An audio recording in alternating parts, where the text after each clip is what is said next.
हम मीनू झा प्रणाम करै छी समस्त मिथिलावासीके। सामा पूर्णिमाके शुभ अवसरमे सामाके एकटा विदाइ समदाउन लऽ कऽ एलहुँ हँ। सङ्ग दऽ रहल अछि श्रीमती ललिता झा। धन्यवाद। जय मिथिला, जय मैथिली। डोलिया कहार लेने ठाढ़ दुआरिया ठाढ़ दुआरिया विदा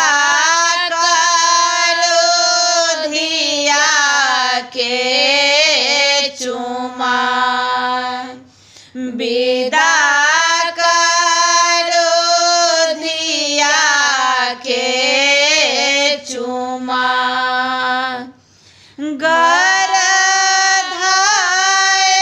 गरधाइली मिली सखी सब कानथी सखी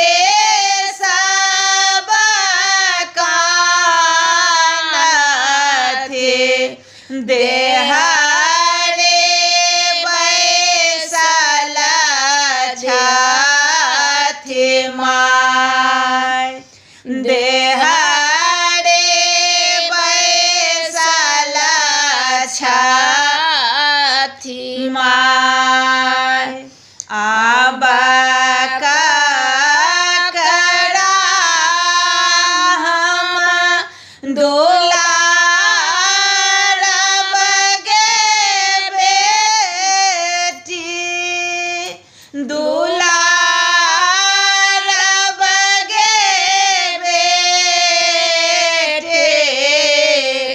ककरा पेट लागे सुतै घोड़ी ताको घोड़े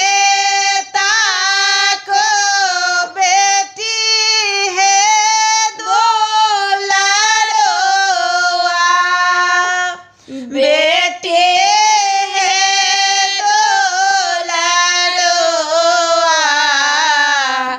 फेर दिया मुख हो देखाय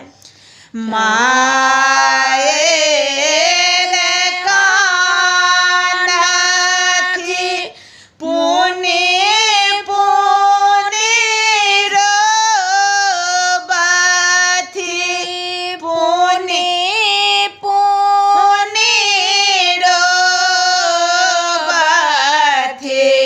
सखे सब कहथे बुझाय नहेरा का सुख कोन बिसरब हे